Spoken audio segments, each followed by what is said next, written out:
Hey, gorgeous. Welcome to Season 2 of the Hormone P.U.Z.Z.L.E Podcast. I'm your host, Coach Kayla Smith, CEO of the Hormone P.U.Z.L.E Society, a women's health hub for fertility, hormones, and the business of coaching, creator of the Hormone P.U.Z.L.E method, an infertility warrior, two-time boy mom, and women's health expert. This podcast is for women struggling with infertility, painful periods, terrible PMS, or really just any symptom of hormone imbalance that they are ready to eliminate for good. Tune in weekly as we interview amazing experts in the fields of women's health, breaking down those hormone walls, nerding out on nutrition, and having way too much fun. Whether you're beginning your journey or you've been struggling for years, we're going to finally help you put those pieces of your hormone puzzle back together so that you can get pregnant and eliminate those pesky symptoms for good. Are you ready? This season is packed with even more expert guests sharing groundbreaking knowledge, giving you that jolt of energy that you so desperately need, sending you lots of virtual hugs, and inspiring you to take your fertility into your own hands and make that baby. Thank you so much for tuning in. Now let's get started on your road to transformation. Today's show is brought to you in Jackson Hole, Wyoming, where because of a huge snowstorm that has swept the nation, I am stranded. I couldn't think of a better place to be stranded. And today's guest is one of my most favorite interviews ever. Today's guest is Samantha Busch, who is the wife to NASCAR champion Kyle Busch, mother to 5-year-old Brexton, author, entrepreneur, lifestyle blogger, infertility warrior, philanthropist, and co-owner of National Race Car Team. A woman in leadership, Samantha is driven to empower all women to become their own fiercest advocates. In Busch's first book, Fighting Infertility, due out March 30th, she shares a raw account of her infertility journey that has spanned nearly a decade and defined the picture-perfect image seen in public. The shame and uncertainty of fertility problems took a toll on them as individuals as well as a couple. But through this strife, they learned how to build a stronger relationship, foster deeper faith, and find humor through the tears. The couple Samantha and Kyle Busch Bundle of Joy Fund is a monetary award to help couples pay for IVF treatments. To date, the fund has awarded more than $930,000 to help cover the cost of IVF treatments for 70 couples, resulting in more than 35 babies with more on the way. Samantha appeared on the CMT reality series Racing Wives, and when not supporting Kyle on the NASCAR circuit, the family lives in Charlotte, North Carolina. Let's give a warm welcome to Samantha and welcome her to the show. Hey, Samantha, welcome to the show. Thank you so much for being here. Thanks so much for having me as a part of it. I'm so excited to chat with you today. Yes, me too. I know my audience is just going to love you. So tell us a little bit more about who you are and your story with fertility. Sure. So, well, I hope you have time. Our fertility story has spanned a number of years. So I could give you a little background. My husband, Kyle, and I, we met, I was actually still in college. So we actually just celebrated our 10-year anniversary. We've been together, we met in 2007, started dating in 2008. So it's been a while. Anyways, we got married, I guess, by today's standards, kind of young. I was, just 24, and it was so fun. My husband's in racing, so we were traveling the country, and we were just having this amazing time and got to go to so many cool areas. And then I'm sure, like so many listeners out there, one friend couple starts to have a baby, and then the next one, and suddenly you're like, oh, well, okay, all of our friends have kids. Like, I think we're ready. And so, we had that talk. It was, for us, I guess it was just always both of us were like, yeah, we'll have kids. It wasn't anything that, we had ever worried about. It wasn't anything, I guess, that was like a hard conversation. It was just like, okay, all right. Like, I think, there's never really the perfect time, but it seems like a great time. Like Kyle's career was going well. Mine was, we had gotten the hang of, just traveling and appearances and everything else. And so we're like, okay. And so we started trying. And as I'm sure many out there know, like, I feel like sex when you're trying to have a baby is so different. Because you're like so excited about it, right? And it's almost like being on your honeymoon all over again. And so, I wasn't concerned at all when it didn't like happen the first couple months, because I had been on birth control for quite a while. I feel like back when I was a teenager, if you had acne or if your periods weren't perfect, they were like, oh, here, just be on birth control.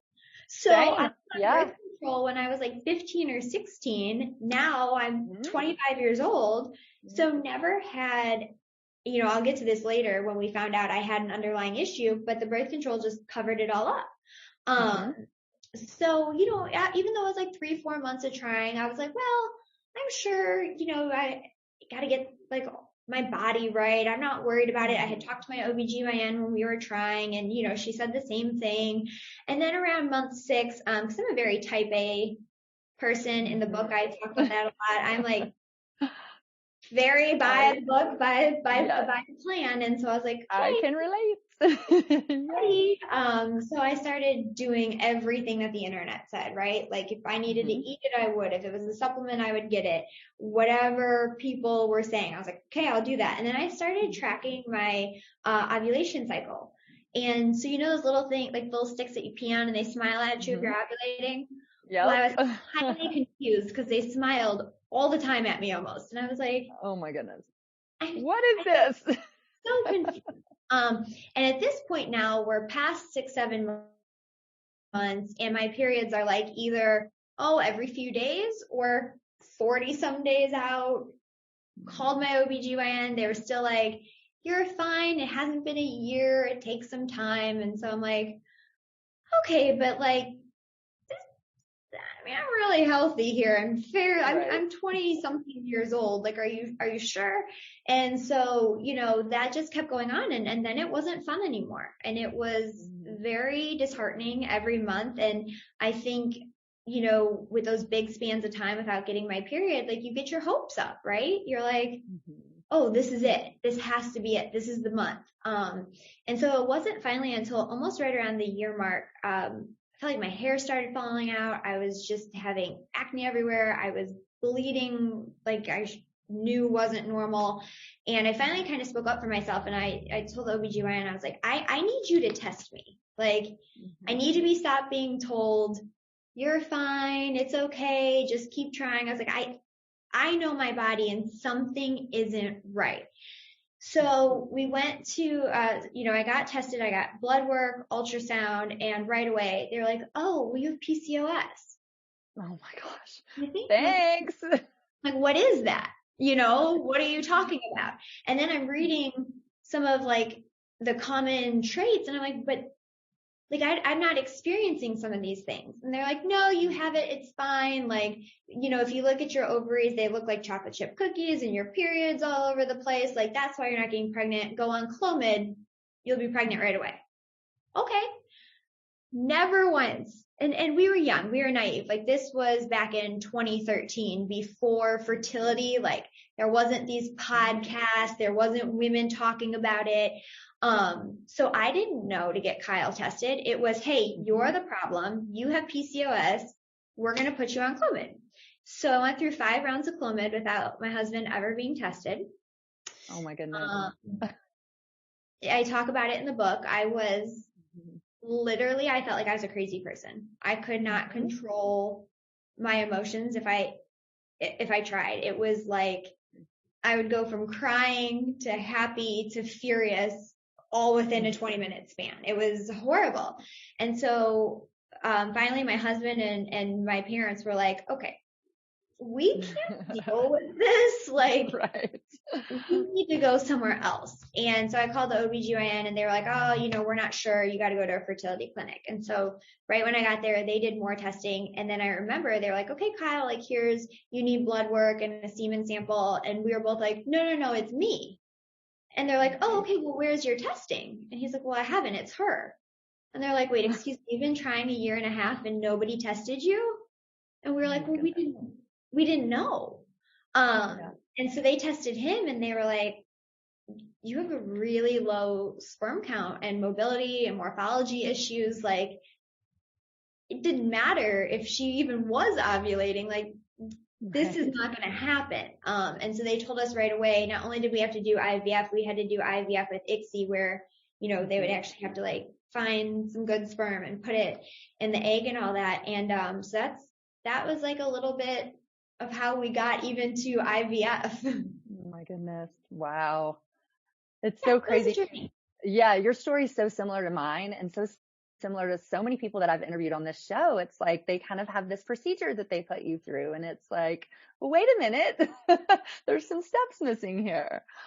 Right. And what I've talked with a lot of fertility doctors about over the years is, you know, they say it's actually not a year. If you're under 35 and you are healthy with no underlying conditions, if after 6 months you aren't pregnant, you should probably look at other options, like whether, you know, if you need testing or it's fertility drugs, whatever it is, because they said out of all those couples from month 6 to a year, only 10% of them are going to actually get pregnant. So the other 90% is way better off going at month 6, which I found that to be absolutely fascinating. And I really feel like for myself, it was month 6 through 12 that just became so hard and really shifted that excitement of becoming parents. And I was like, if people can avoid some of that and have answers, because it was like those 6 months you were just flailing and then you get put on Clomid and you're still flailing. And so that's what I try to advocate for. Like, if you're going to start and you can, get blood tests for both of you, get an ultrasound, get a semen sample. Like, it is quick, easy, not painful, like, and then you at least know what cards you're playing with. I love that. I try to advocate for it. Nowadays, there's so many amazing at-home tests that you could do and at least arm yourself with answers that you could bring to your doctor if they are a little bit hesitant about wanting to test you right away. I love that. Such great advice. So let's talk a little about your book. I loved your book, Fighting Infertility. It comes out at the end of the month, correct? Or at the end of March? March 30th. Yeah. I love it. I mean, it was so raw, so real. I felt like I was hearing myself tell my own story because it was so very similar. I was like, oh my gosh. So tell us a little bit about just the inspiration of writing that and how that came to be. Sure. Well, so just even getting to the IVF round is just such a small part of our story. And it's funny, even since finishing the book, we've had almost another book worth of trials and things that we've had to go through. But the book originally started years ago. So around that time, before we had gone to a fertility specialist and even through IVF, I was just very overwhelmed. I feel like, and I talk about it in the book, I felt like I was losing who I was because it was this all consuming, like, I want to be pregnant. Something's wrong with me. You know, all my friends around me were getting pregnant. I talk about in the book, it was kind of joked and termed the NASCAR baby boom.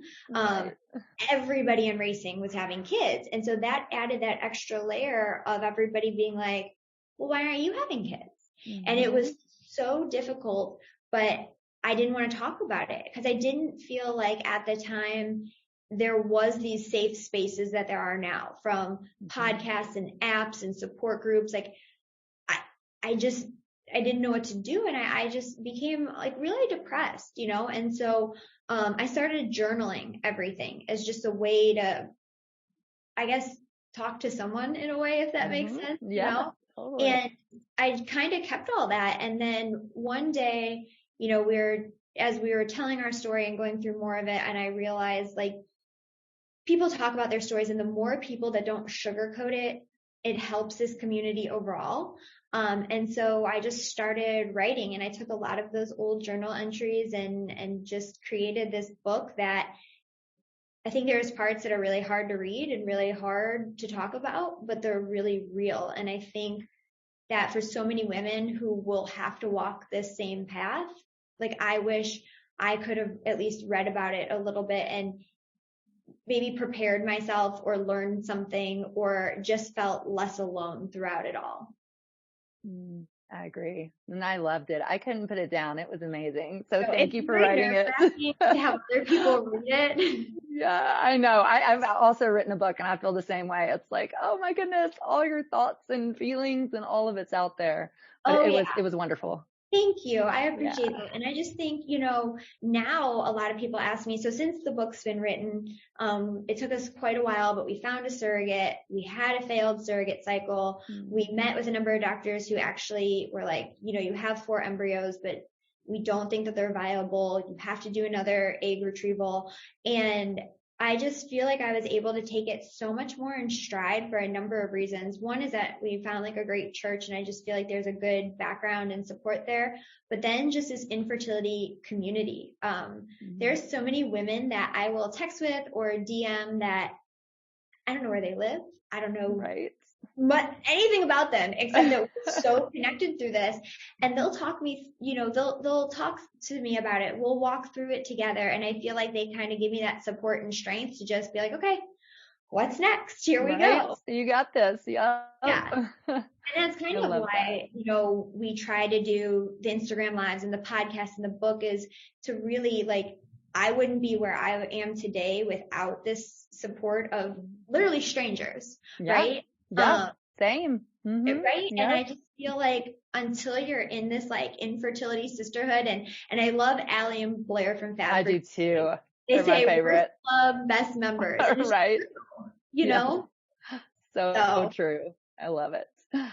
Well, tell us one thing you wish that you had learned or one thing that you could have done differently, if anything, along this journey. Oh, well, it took me a while to find my own voice and to be an advocate for myself when it came to different things. Especially in the very beginning, I wish that I had spoken up sooner and been like, no, I know my body, something's off. I think a lot of women are blessed to have these amazing doctors, right, that will listen to them and go that extra mile.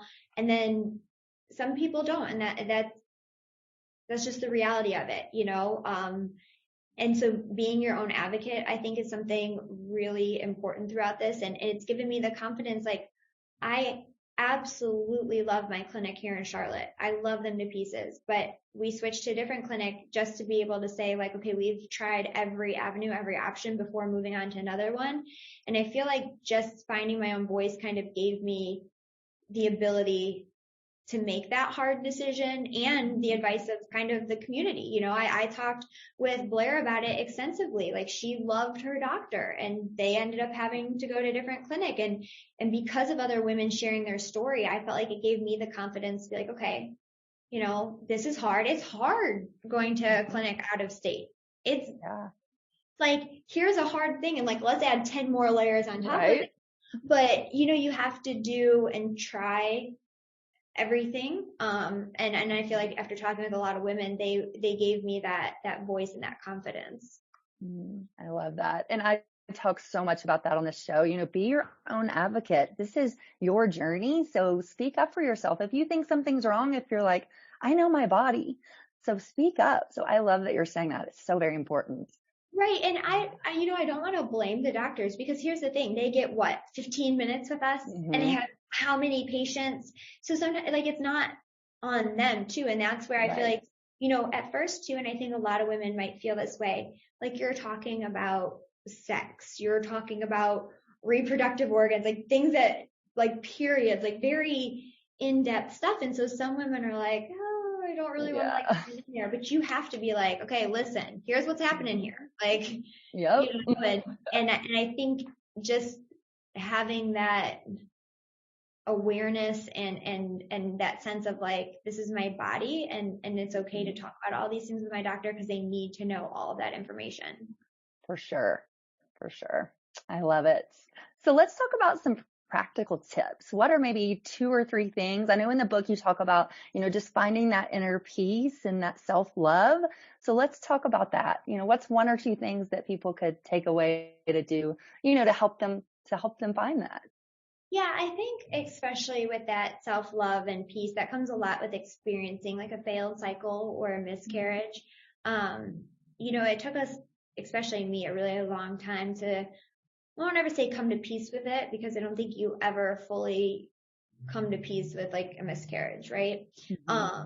But I've just learned so many great coping things along the way. I'm like a huge advocate now for therapy. Just funny, you would think I have a master's in psychology, so you would think in the beginning I would have seen a therapist, but I just think talking to somebody who has like a very objective, opinion on it can help you, and you have to allow yourself that time to grieve. I think there's a lot of women out there, and even just how our culture is like, okay, come on, like you gotta be strong, and you gotta, put your big girl pants on, and you gotta smile, and like you've got stuff to do, and so you just like fake it, right? And inside you're hurting so much. And I think just really giving yourself that grace to be like, okay, I'm not okay right now. Maybe I need to see a therapist, or maybe I need to join a support group, or maybe I just need to give myself some time to process and heal. And I think that's like one thing, is just so many women are like, they have maybe friends around them or spouses or just people constantly telling them like, okay, well, it's over. Like it's been 2 months, like, or it's been 3 months, or it's been this amount of time. And you can't set a time limit for grief and coping. So I think, that's really big. And then, this is the best tip I learned from a therapist when it comes to your marriage, is setting a time limit on talking / obsessing about fertility stuff. Right. I think, as women in it, we want to tell our partners everything because they're in the trenches with us. But when it's non-stop, like it took my husband and I going to therapy and talking about it for him to be like, I'm overwhelmed with how much you want to talk about this. It's like all we obsess about. And so our therapist was like, look, you want to talk. It's a little too much for him. We're going to we're going to agree on amount of days and a time limit. And he told Kyle, he was like, you need to put your phone down. You need to answer back. You need to be engaging. And he told me, he's like, when that alarm goes off, like you have to like be a couple and talk about other things. And I think that was really important and really helped us and just made us feel connected again, and he was like, go out on dates and do things that are fun that you guys enjoy, or even couples that are still trying, like who aren't to the IVF level, but are still trying, like have sex when you're not ovulating, just for fun. Right. It's so important, and it gets so overlooked. And I think that's just a really big component. I know. I love that. And I talk a lot about that on the show, just experiencing joy through the journey. And it's not all about let's make a baby. Let's enjoy this journey. Let's be with our husband. Let's experience things that we love to get us to that place of baby. So I love that you say that. Exactly.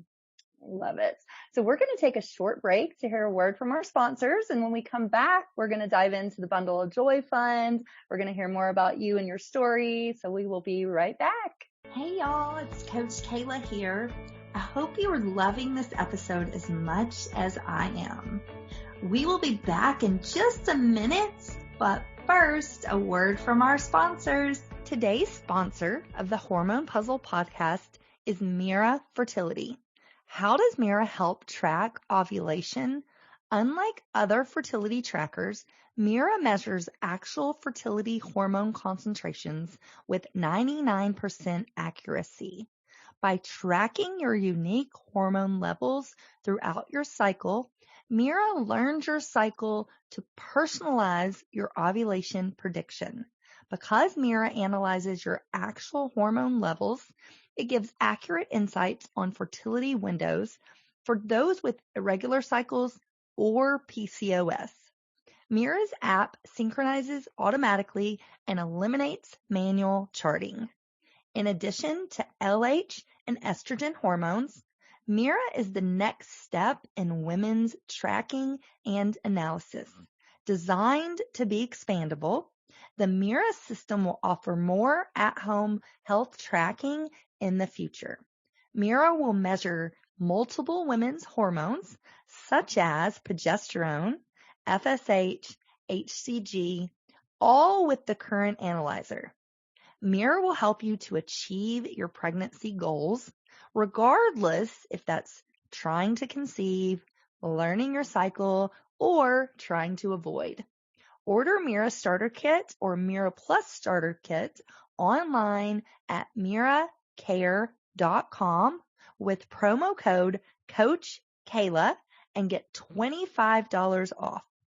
Mira Analyzer and app take the guesswork and stress out of ovulation tracking. So don't forget to order yours today and use my exclusive code, Coach Kayla.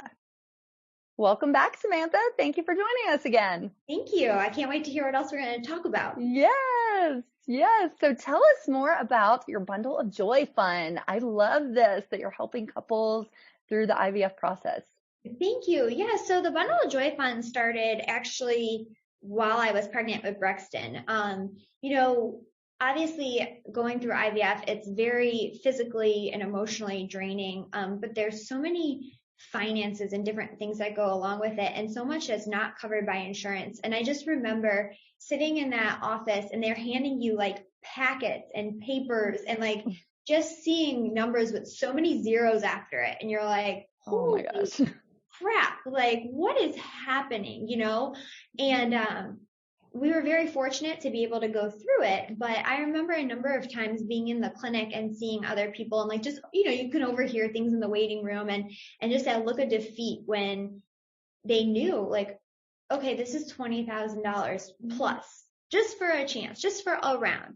And it was so disheartening to know that for so many couples out there that they went through everything, that we've done and the trying and the failed pregnancy tests. And now here they have an answer, but because of finances, that was like the end of their road. And so we just felt like, I really felt we prayed about it a lot. And I really felt like one night God was like, look, calm down. I'm putting you through this for a reason. Like, you're going to be fine. You need to do something with this. And so we started the Bundle of Joy Fund, and it's been amazing. So far, we've helped 70 couples at the Reach Clinic that we went to here in Charlotte. And we have 36 babies born. We are almost at our $1 million mark. So we're very excited, and we hope in the near future soon to be able to go nationwide. That would be our ultimate goal, is to that and to get policymakers and insurance companies to realize that this needs to be covered. I love that. And oh my goodness, I watched on your Racing Wives show, the Bundle of Joy, when you presented that couple with their check. That was beautiful. Their little Adeline is so cute. Oh my goodness. It's awesome. I mean, honestly, it's the most rewarding thing to be able, like, we have group events and play dates, and to see all the families come with their kids. And now what's very surreal is one of our first Bundle of Joy couples that we helped, they had twins, and the twins are 4, and so Brexton's 5. And at this last play date we had, they were all playing together since they were the older kids. And it's crazy just watching Brexton, my son, hold the Bundle of Joy babies and knowing like it all came full circle. So that's really cool. I was going to say full circle. I love that. Yeah. Oh my goodness. It makes me tear up. Oh, so beautiful. Thank you. Yeah. Oh, sorry, go ahead. Oh no, I was just going to say, so how can people get involved with Bundle of Joy? Can they donate to it, or how can our listeners help with that? So all the information's on bundleofjoyfund.org, but even easy things like, Amazon, the Amazon Smiles, where like you purchase stuff and part of your sales shopping goes to a foundation, like we're on those things. Right now we have a raffle going on for an RV. So like we do fun stuff all throughout the year, aside from like a dinner gala, and we're going to do a Topgolf event. Last year was really challenging with COVID and not being able to do anything in person. But we're hoping that as more things open up, we'll be able to have more fundraisers, because that's ultimately the more money that we raise just goes into helping more couples. And it's so amazing when you're able to tell a couple that they're going to be able to go through IVF. Like, you could visibly see this weight like lifted off of them. And so it's incredible. I love that. Oh my goodness. It makes me, like I said, I feel like I want to cry. It's so, it's wonderful. I love it. So for the people listening, would they go to thebundleofjoy.com to try to see about becoming a couple? Bundlejoyfund.org. Yeah, you can see some of our babies are on there, and our events coming up, or different online auctions that are happening. So it's really great. And then, yeah, like I said, one day we hope to go national and be able to help women and couples all around the country. And then our other goal is obviously to start making more noise. We're working with a few groups about insurance coverage. Even right now, I have to go, this is total sidebar, but we're going to be traveling before my embryo transfer. And so we found a doctor in Scottsdale who agreed to do my ultrasound and labs, like a lining check, Mm-hmm. And so just yesterday they said, oh, by the way, your insurance doesn't cover IVF or frozen embryo transfer. So just so you know, your bill for our office will be $690. And I was like, what? I mean, it just blows my mind that so many things are covered by insurance. But here you have infertility, which is classified as a disease, something that 1 in 8 couples face, and it's still being treated like, oh, nope, nobody goes through that. We don't have to pay that. We don't want to talk about it. And it's so very frustrating. And so over the next few years, that's my goal, is to really start trying to figure out how to get more coverage for people, because even if we raised $1 billion, right, it wouldn't even be enough to cover everybody. Right. So it really has to come from, policymakers, insurance, states, and whatever that looks like. I will be very honest, I don't understand how all that works, but like, I'm going to find a good group of people around me. And I think that just by sharing our stories and talking about the astronomical costs of this, like, it's something that just, I tell people, just because an ovary is, might not be your leg, or it might not be something. And so people look at it like, nope, we don't have to cover that. We're not going to talk about it. But it's like, it's still a part of me, and it's not working right. And I should have access to care that's covered by my insurance for it. Mm-hmm. For sure. Sorry, for sure. Yeah. No, I love this. And I don't know if you're familiar with Tennessee Fertility Advocates, but that's exactly what they do.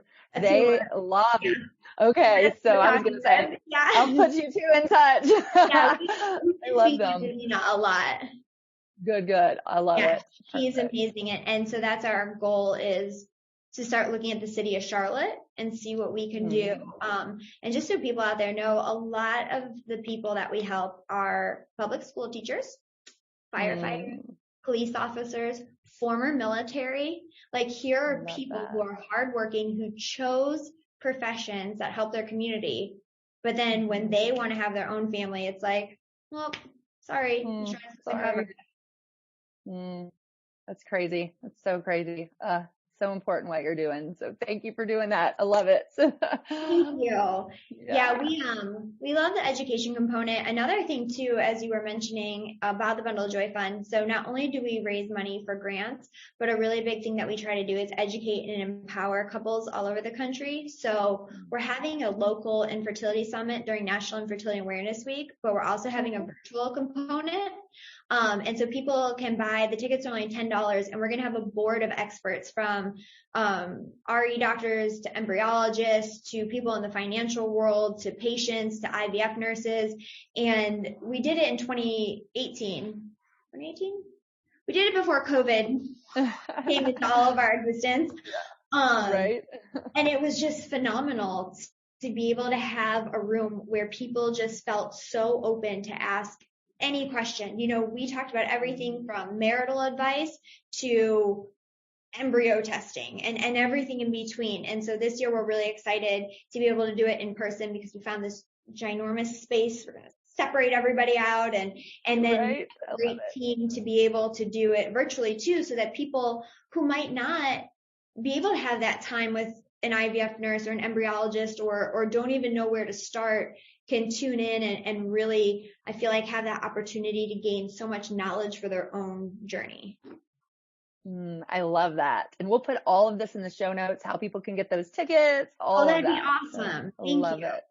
Yeah, thank you. Super exciting. I'll need to attend that as well. Yeah, I love it. That things are opening back up, because we just felt like last year it was so hard, and so many people had so many extra trials on this journey because of the pandemic, having to do things alone or having things put on pause. It's been really, really difficult. Yeah. It's been hard. I'm ready for the world to open back up. So let's get this going. Yeah. Oh, awesome. So tell me a little bit more about, any final thoughts that you want to talk about, anything you want people to know, just to give them a little piece throughout this journey. Yeah. Let me think. I think, and I mentioned it in the book, my IVF nurse, Mary, who, that woman, she was like an angel. She always told me, take everything one step at a time.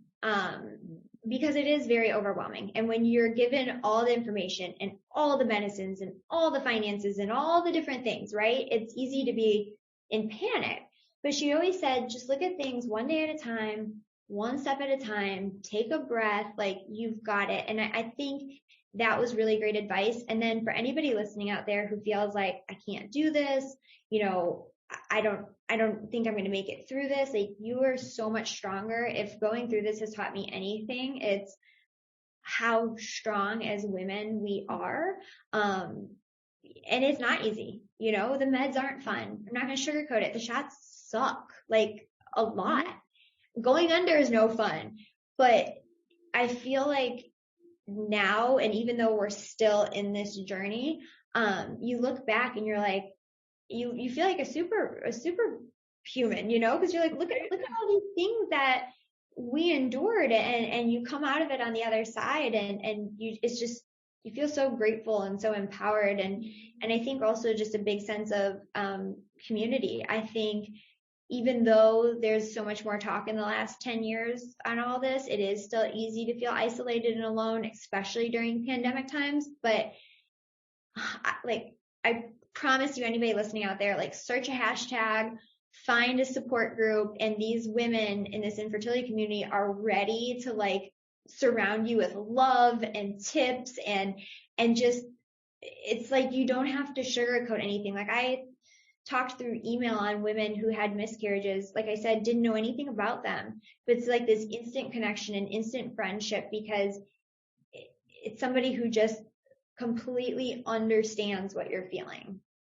I love that. Yeah. And I agree. This community, I mean, it can be better. I mean, they just surround you with love, and it's so true. So I love that you say that.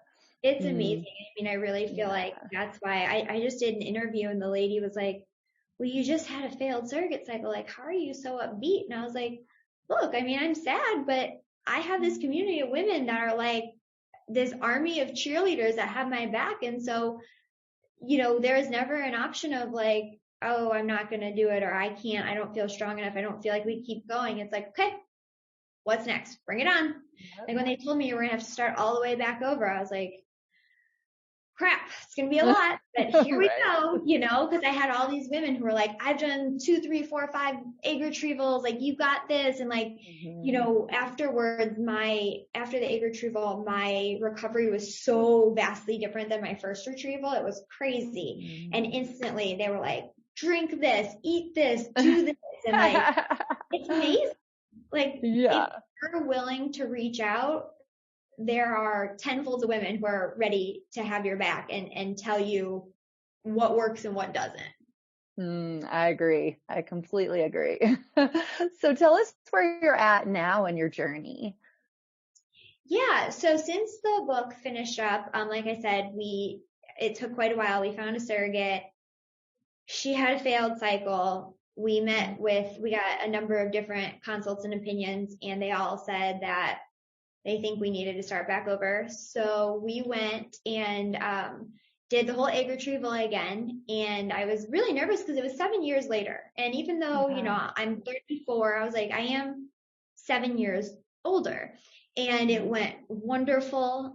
They got 34 eggs, which then went to 20 embryos, and then 14 went off to testing, and 5 came back as 5-day blasts, and 3 came back as 6-day blasts. Like they said they were still viable. And then 1 came back that they would have to retest because they said they couldn't get a read. And then the nurse paused, and she was, so to give you background, we have a son, Brexton. He's 5.5. And I try to explain it. So our last round with our embryos, him and his 2 sisters were the strongest. If, they were my day 5s. And then the 3rd girl and the rest of the boys were, they said, viable, but didn't have the same, I don't know how to explain it in embryologist terms, but you know what I mean? Like the same, right.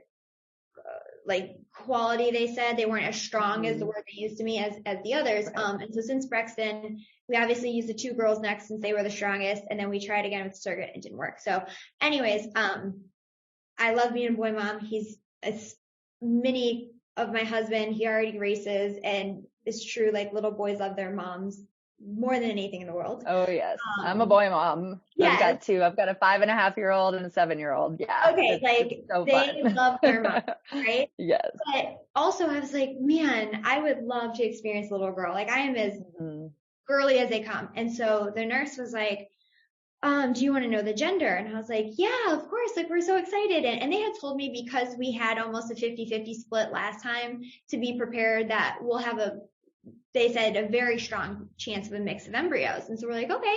And she kind of paused, and we were like, what?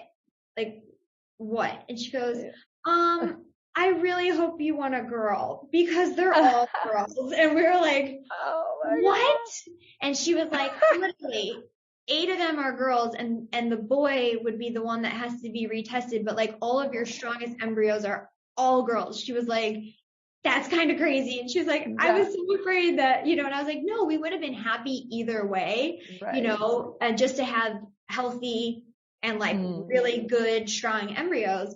But when she was like, they're all girls, I was like, oh my God. And it's Thank you, God. I know, so I did. I was like, oh my gosh. And my husband's so funny, because he's like, we've been here before. Like, you have to be cautiously optimistic. Don't get excited. And I'm like, screw that. Got the nursery bought. We're ready. Right. Like, got the dresses in the closet. Let's do this. And he's like, it's been like 16 hours. And I'm like, we're having a girl. Like, I love that. And I was like, hush up.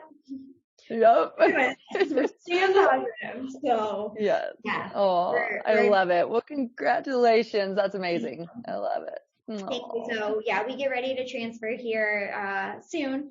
I actually think I start my Lupron tonight, thinking of it. And it's been really fun taking everybody on the journey, just to give them a glimpse of, what might be to come on their journey. And I think when you see other people go through it, it gives you that sense of calm and peace of like, okay, all right. I mean, it doesn't look fun, but like she got through it, so I'll get through it. Right. Yep. I love it. So let's talk about how it is working with Kyle. I know you guys work together, and sometimes that can be challenging working with your husband. So let's talk about that. We have multiple businesses. We have a race team. We have an energy drink company. Then we have some of our own side businesses. Like I own a boutique, and he does other things, obviously races. But for us, I think it's good. It's fun. We travel so much, so it's nice to always have somebody to bounce ideas off of. Starting an energy drink was really cool. That was, we kind of got to be scientists and marketing people and all these things rolled into one. Literally the can design was us and another guy who works with us, like hand drawing stuff and like, oh my goodness, playing with it until it was right. Awesome. So, it's fun. I mean, and I think too, when you work with your spouse, like, sometimes they're the only person who will shoot you straight, right? Because other people are like, oh, I shouldn't say that. And we'll look at each other and be like, no, that's a terrible idea. Like, that does not look good. And so I think, we have that ability to be very blatantly honest with each other, which is sometimes what you need to hear. For sure. I love that. I love it. Oh, well, thank you so much, Samantha. It's been so fun getting to talk to you and hearing your story. Tell the audience where they can find you. Yeah, so everything is SamanthaBusch.com or at Samantha Busch on Twitter and Instagram, and then Facebook. Somebody already had it, so it's Mrs. Samantha Busch on there. But Instagram's where I usually post a ton of stuff, and I feel like where we keep people most updated with our journeys. And then on SamanthaBusch.com, it's a blog, so it's not just IVF, it's workouts, and we homeschool Brexton, so some of those tips, recipes, all sorts of stuff. I love it. And I love your Instagram. You always have me laughing, or I'm like, look at her closet, like closet envy. That closet, I will say, I love that closet. That was a project in the making, in many years in the making, but it's really cool. So it's like my little space, my man cave. Yes, for sure. Oh, well, thank you so much for sharing your story with me. I really appreciate it. And congratulations for everything you have coming up. It's so much fun. So thank you. Thank you. And if you ever need anything, please just let me know. Yes, for sure. Awesome. Well, all right, guys. Well, thank you for listening to the Hormone Puzzle Podcast. Until next time, bye for now. Hey, hang on just 1 second before you go. I want to make sure that you are aware of all of the amazing free resources that I have for you on my website at CoachKayla.com. From a fertility meal plan, a cycle syncing quick start guide, a holistic healing cookbook, as well as master classes, blog posts by me and some amazing experts in the fields of fertility, hormones, and nutrition. So many wonderful resources that will help you on your journey. And I wish there had been something like this when I was going through my 2 years of infertility, but there just wasn't. And so that's why I decided to create all of this for you. So make sure that you go and check it out and you take advantage of this plethora of support that I have provided for you. And spoiler alert, these were some of the same tricks and the same foods that I used to get myself pregnant, not once, but twice, even after my doctors said that I couldn't. So I know that these things work. So make sure you take advantage of that. And I cannot wait for you to be my next success story. So thanks, love. See you soon. Thanks for tuning in today to the Hormone Puzzle Podcast. Check out the show notes for today's episode at CoachKayla.com. If you like what you hear, please subscribe and leave a review. Thanks for hanging out with me, and I'll see you next week.